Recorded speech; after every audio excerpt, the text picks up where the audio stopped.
Can the MMA world handle Colby Covington as a UFC welterweight champion? I don't know. I don't know if it's their job to handle it, I guess. I mean, uh do I think Colby's shtick has gone over the line in terms of like the topics he's used? No, not really.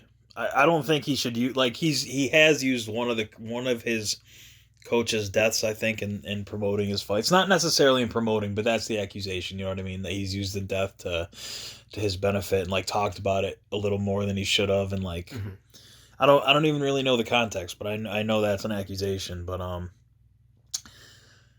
I I don't think I think he's being like a controversial super right hardcore right wing like Republican, super Trump guy wants to go to the White House with the belt, put the belt on his desk.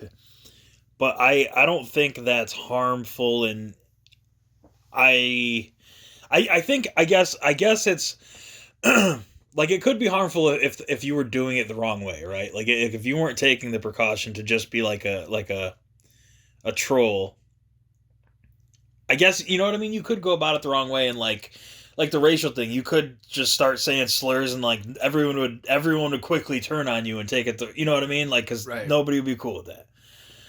But I don't think he's done anything like that.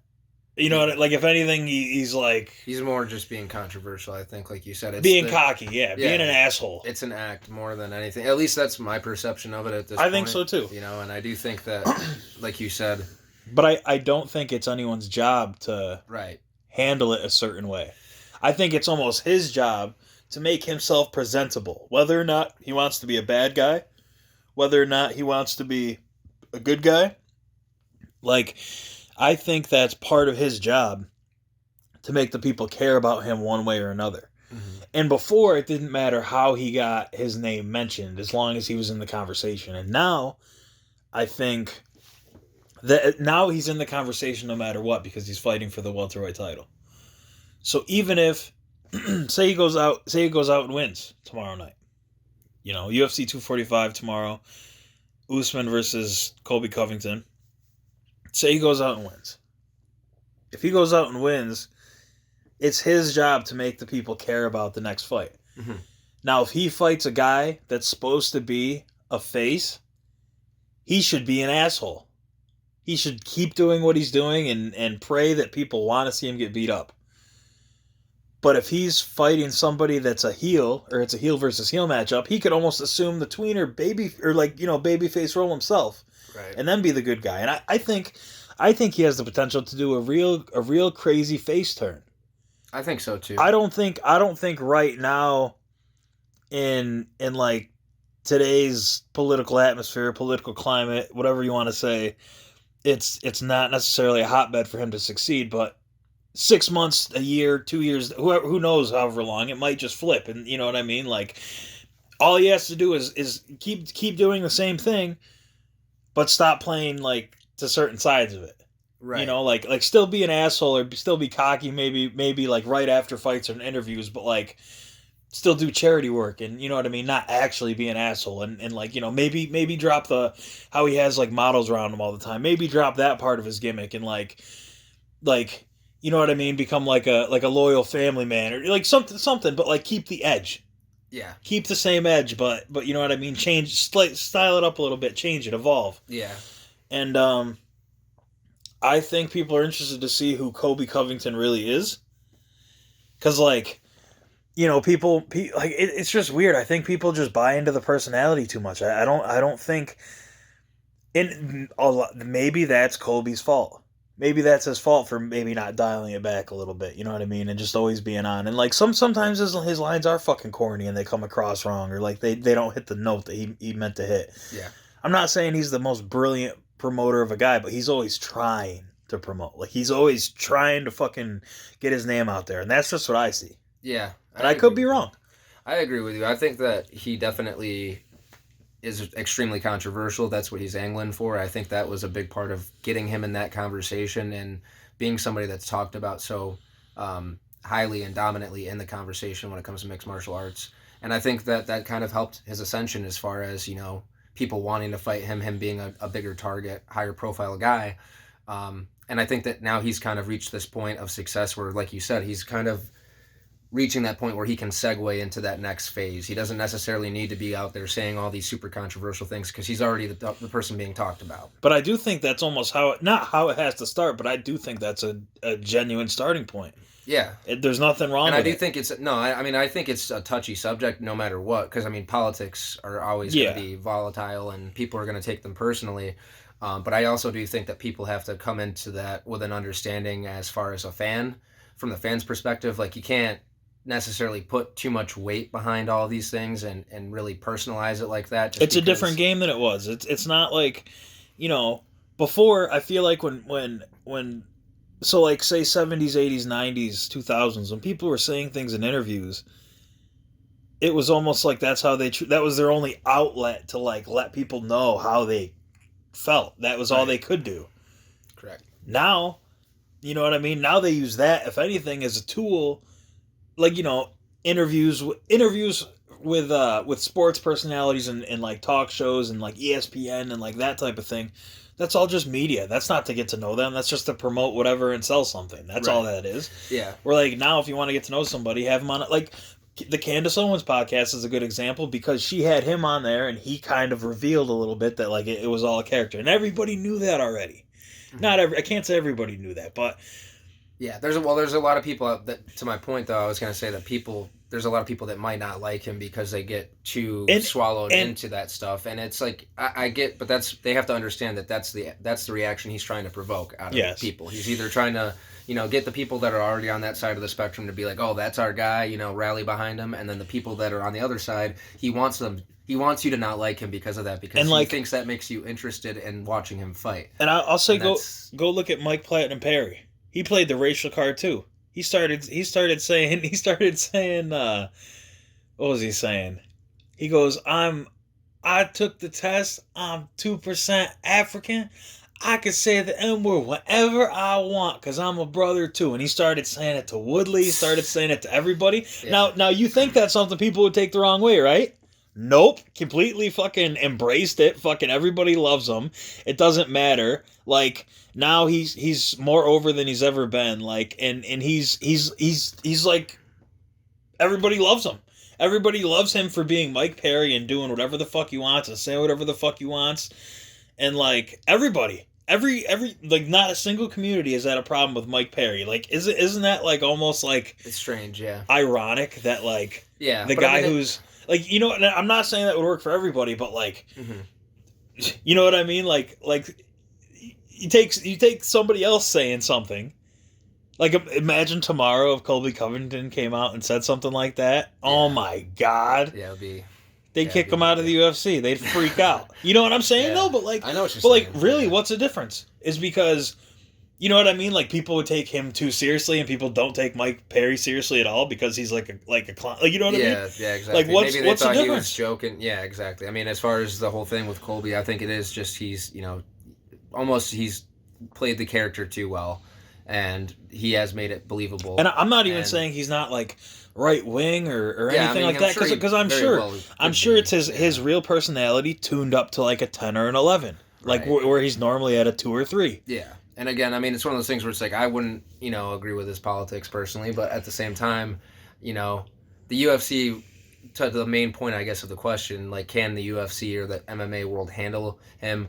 I do think that the UFC's job is to handle the business of selling fights, right? And selling what they need to present somebody that they can digest. Yeah. And that's part of the the marketing is having a guy that is, high skilled athlete, but also people really love him, and there's some people that really hate him, and all those parties are willing to put their money and their attention towards a fight like that because they either want to see him win really well because they're behind him 100%, or because they hate him and they really want to see him, hit his downfall or whatever the case might be.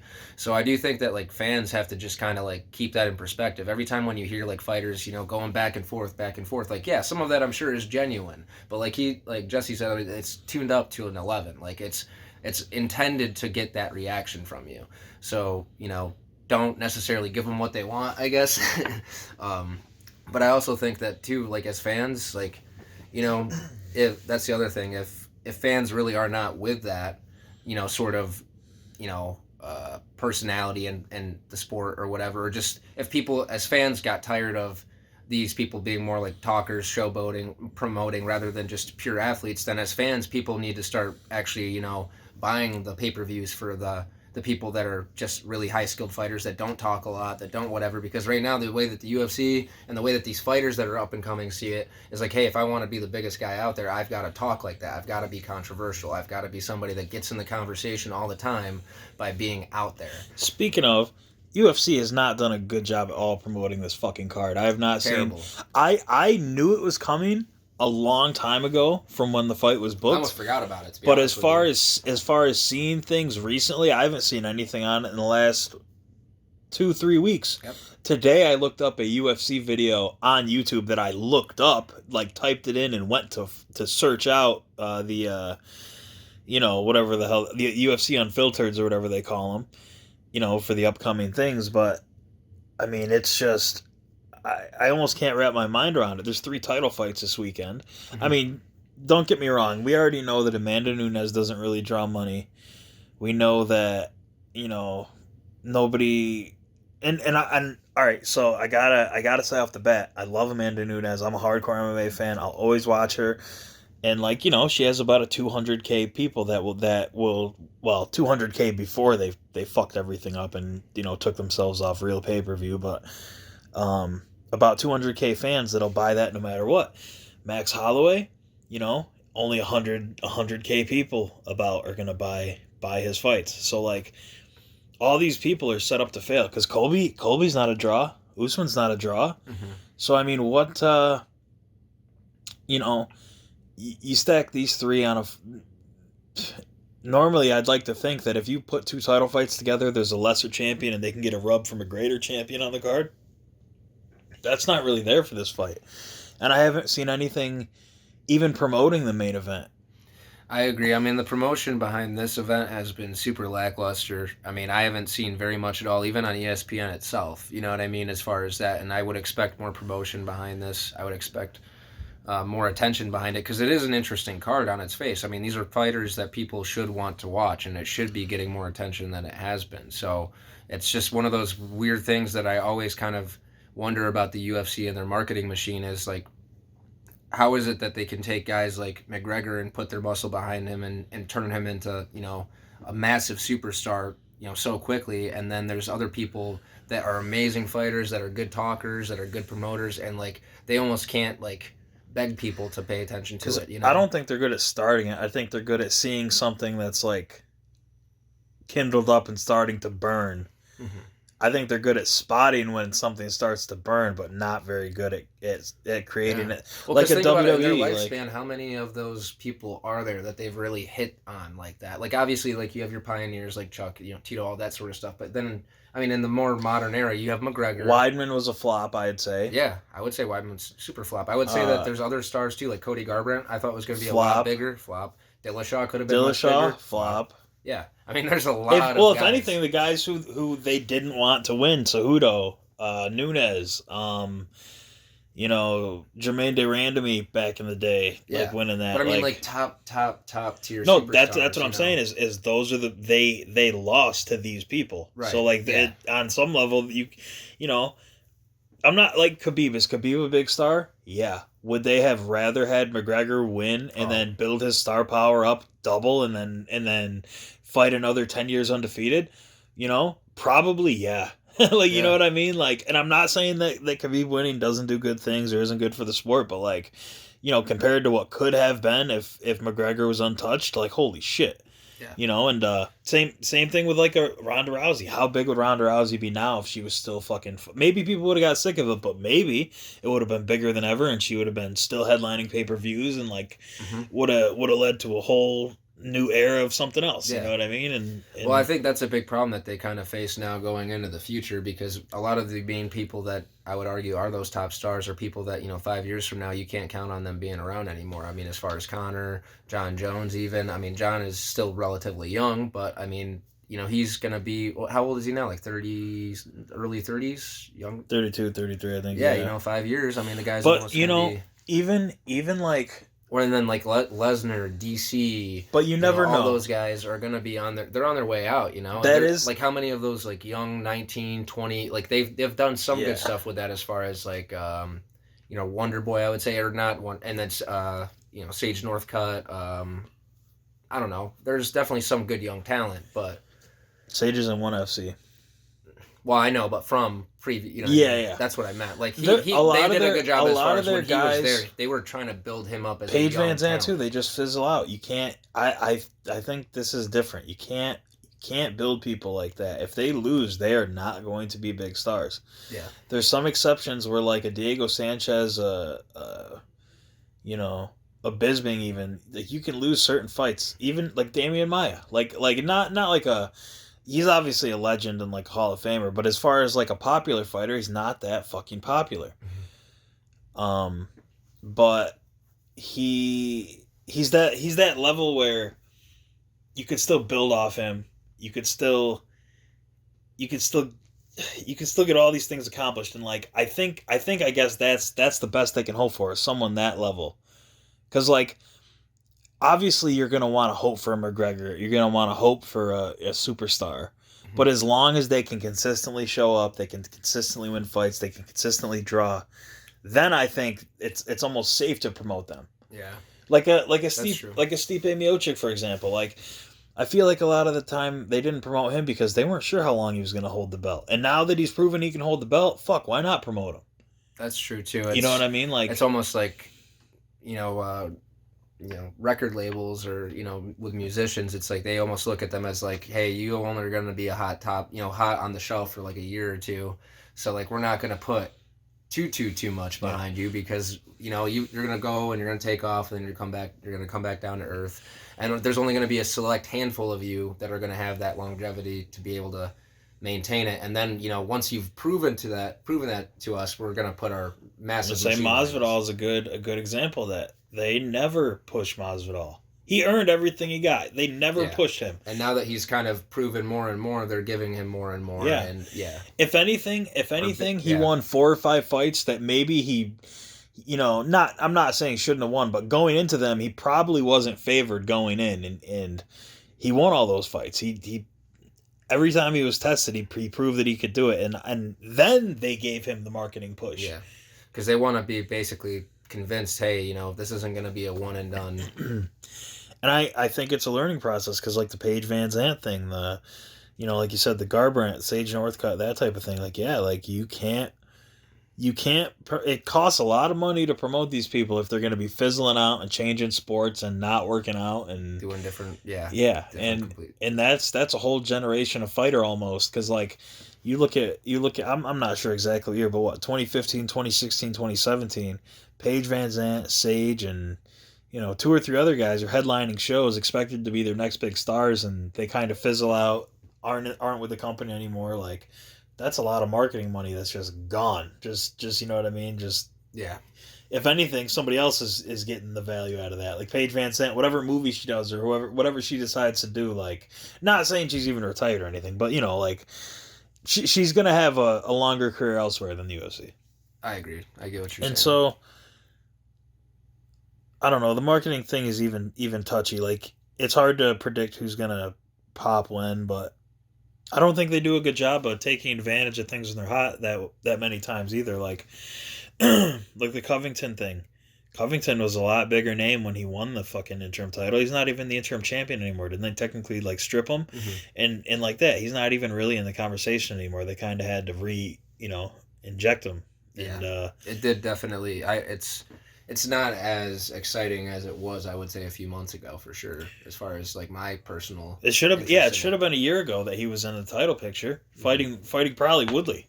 Yeah. And this is. I mean, I'm still excited for it. Don't get me wrong, but it's definitely. I agree. They didn't hit the maximum peak, point of interest. And speaking of another guy that's not that well promoted, Alexander Volkanovski. He's a guy who he went through Jose Aldo. He beat Chad Mendez, 2 of the top featherweights in the past 10 years, and was dominant in both of those fights. And nobody knows who he is. Nobody knows who he is, and he's fighting for a world title. I was talking to my dad earlier about now when fighters fight for the title, nobody knows who they are. When before, that was like the end of the journey. That was the Super Bowl. Everybody was waiting for you to get to the end of the road, and now winning the title is almost like announcing that you're there. And then defending it 10 times is like what actually matters. Yeah. Which is kind of ridiculous, but like yeah, the standards have definitely evolved over time. I could rip off accolades and they just mean nothing now. Like I could just say like fighter X, is on a 7-fight win streak, has landed 386 punches in the fight, the most of all time. They're riding 4 knockout wins, like 3 submissions before that. They're a black belt and whatever, and it just none of it sounds impressive, none of it sounds good, none of it sounds anything because so many things have been done now. Like, how are you going to compete with George defending his title that many times, or John defending his title and winning it, or like losing it and winning it back? It's only impressive now once it hits that certain threshold of like legendary status where only a select few are ever going to get there. Like Max Holloway, Dustin Poirier, nobody took those guys seriously until they won. Tony Ferguson, nobody took him seriously until he won what? How many fights in a row? Without losing, you know what I mean? Yeah. Like, and it's and I would say too that's part of the nature I feel like of the sport too, is you just have some guys too that they might be streaky when they're coming up and then they hit that spot. We were talking about Robbie Lawler like I don't know before, and how he's a super streaky fighter. There's been times where it's almost like, hey Robbie, you might want to hang it up, and then there's times where it's just like, oh wow, you look like the meanest dude on the planet. Yeah. So it's almost in Strikeforce, it looked like he should have retired. It looked like he literally should have retired because he was gonna get hurt and never had a prayer against the top 10 in the world, and then it goes on a tear and is number 1. I wonder if there's a PED element to that. There probably he has some. He has some TR. He has some like high levels of testosterone that he tests for sometimes and stuff like that. But like, you know what I mean? Like, I wouldn't be surprised. Look at all the guys who after the USADA era, like he kind of went off during the USADA era, like when it first started. But like, since the Henan Barrows, the Aldos, there's been a lot of fall from graces. Yeah, the Dillashaws, all those guys, and it's just not even saying they were on PEDs, but just the way it's just interesting, coincidences. The Hendricks, oh yeah, going from a killer that could beat anybody and knock anybody out, pretty much beat GSP. I mean, close, very close. Pretty much beat GSP, and then what the fuck happened? Even fighting Lawler, he brought 2 fights to Lawler, probably won even both of them. But he did win the first one, but like probably also won the second one. I would say that he's one of the better cases of a dramatic like. And then fall. What the fuck? Yeah, because he like went from 100 to 0 real fast, And then you can't beat anybody. It's like that doesn't make any sense to me, and it's like there is something to be said for like. You fight, like Robert Whittaker, you fight really high level of competition and you're going to wear down. Your diminishing returns are going to be a lot higher if you're fighting the number 1 guys, number 2 guys in the world than everybody else. But nobody's had a fall like that. I can't say nobody because like a BJ, but BJ was never that good in the first place. Anyways. BJ was never. I'm not saying BJ was never BJ's ever also that at good. This point super old. Yeah, Hendricks wasn't that old. Even in BJ's prime, like he had this thing where like if he was losing a fight, he never came back to win a fight.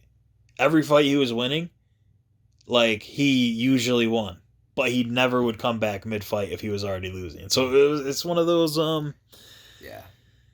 it's one of those weird things where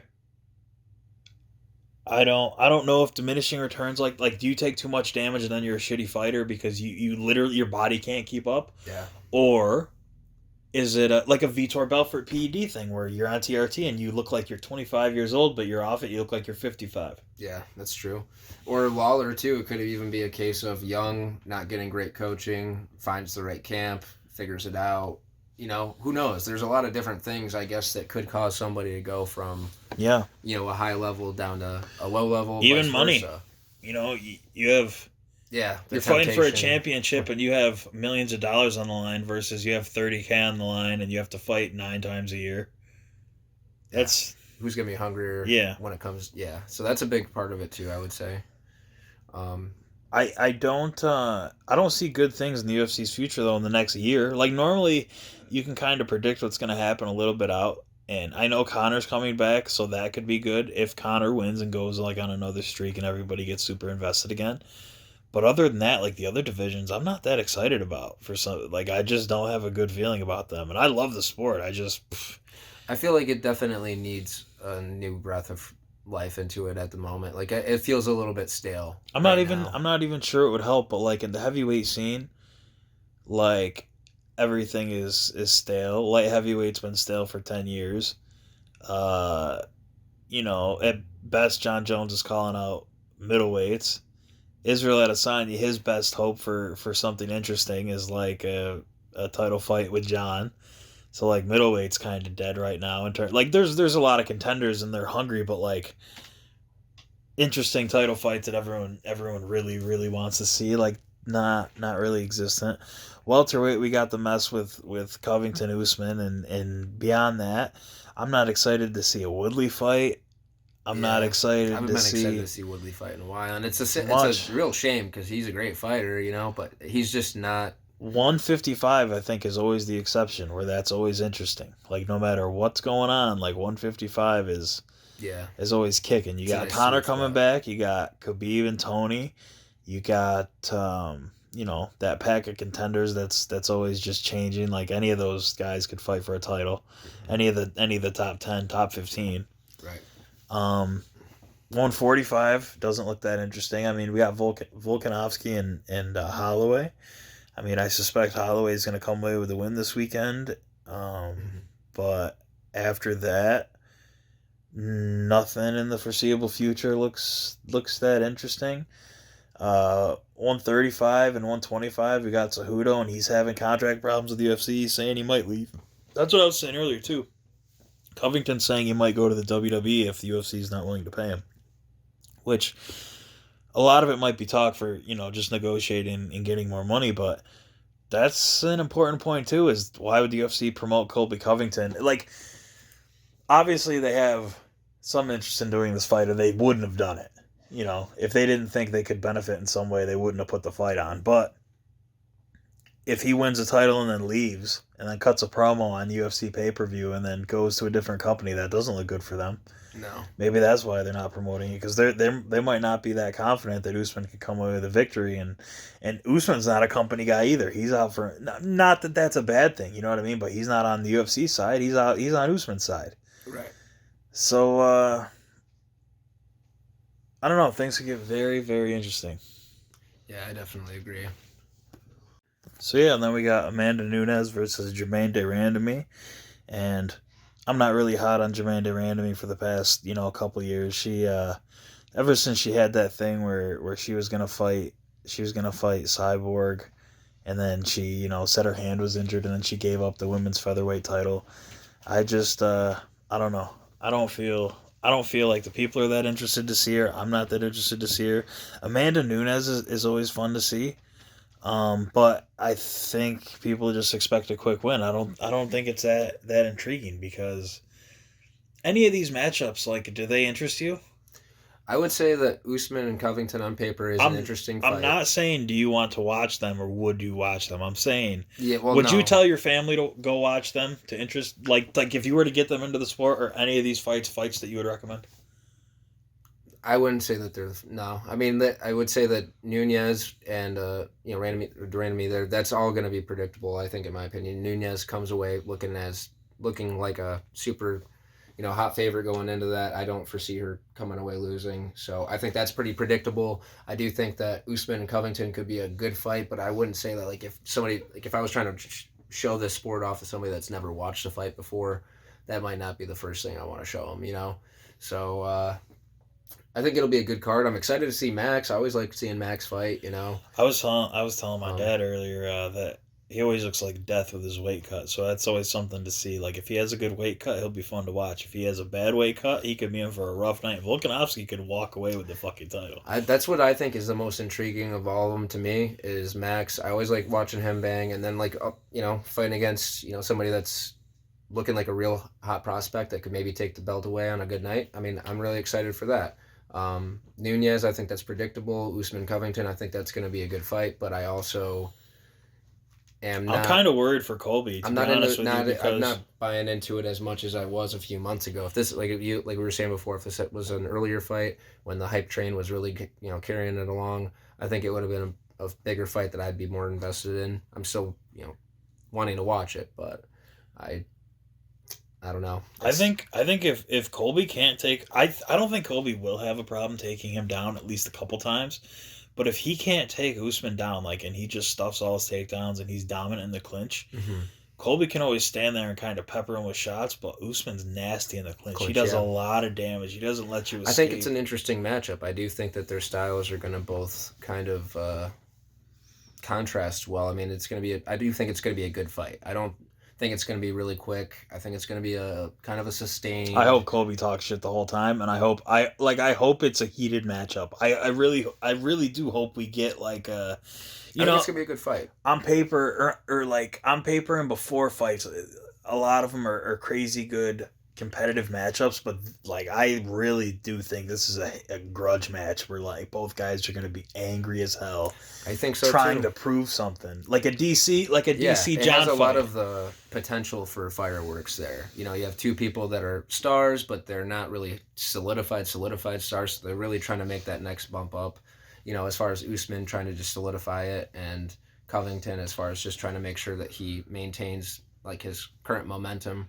So I think that yeah, I mean it's got a lot of potential. I think their styles as far as both being like good as far as strikers, dirty boxers, all that sort of stuff. I think it's going to line up well for both of them to show off their skill sets, and it's going to be a game of cat and mouse probably for quite a bit of time until somebody wears somebody out, and I think that's going to be really exciting to watch. All right, so final predictions. I got this is just for the title fights. I got Amanda Nunes by decision. I think she wins the Really? first 3 rounds. Yeah, That's the interesting. randomy's tough. I think Nunes wins the first 3 rounds and then gasses, and then maybe even wins the fourth. But like by the fifth, I think she might lose. But like I don't think she'll lose the fight. Just like slow Interesting. down. Okay. Because the randomy's gonna hang in there. Like whether or not people like her, she's the real deal. I think you know she's what I mean? definitely tough. It's just I don't know, man. Nunez also has a penchant for, Oh, she does, yeah, but But I think you're right to a certain extent. Like if she can weather that kind of early storm from Nunez and not get knocked out in the early couple rounds, then she'll probably. because Nunes gasses around in, she really does. Like I'm not saying that like just historically that's what happens. Mhm. She gasses that quick. Then we got Holloway Volkanovski. I see. I'm gonna predict that, and it's really rough to say because I kind of wanna hear about the weight cut first and how that went. But I think Volkanovski comes away with a upset win here. I don't know like I want to say he gets a sub, but he has very nasty elbows and ground and pound. And I don't even know if it's going to be more so of Holloway having a bad weight cut and being stripped of his power, because he's looked like death the past few times he's cut to 145. Like he looked okay against Frankie, but I mean, Mhm. you're going to have good weight cuts, but you're also going to have those bad weight cuts. And, once he went up to that 155 one time, that doesn't help because his body, like, just readjusts and gets harder and harder as you get older. But, yeah, I love Max, but I predict an upset win for Volkanovski here. Then we have the main event. I think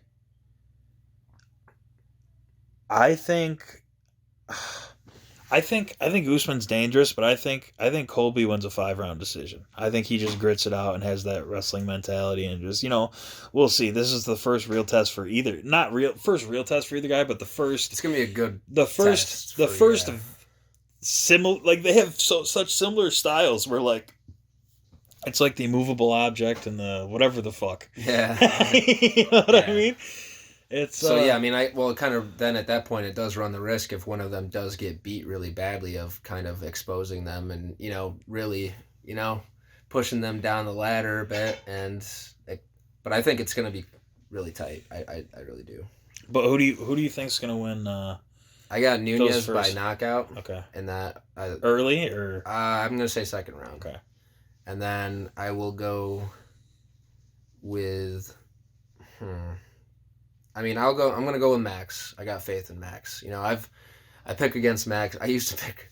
I've been throughout the course of like his most recent, great stretch and everything. There's been a few times where I didn't think he was gonna be able to do it, and he's proved me wrong every single time. So I'm gonna go with him. I have faith in him. I do think that it's gonna be an interesting matchup and a tough fight for him, but I do think that he's gonna come away, and I think that Usman and Covington to me is a real toss up. I do. I I give Colby almost a bit of an edge as far as like the wrestling and everything, and I do think he's a bit better of a clean striker than Usman, and from what I've watched. But again, I don't really know, man. It's such a tight, matchup of skills, and I don't really. I think if I had to pick, I'm gonna lean probably towards Colby. I would lean towards Colby in a decision, probably 5-round decision there. Thanks for listening. Out of Endicott. Until next time.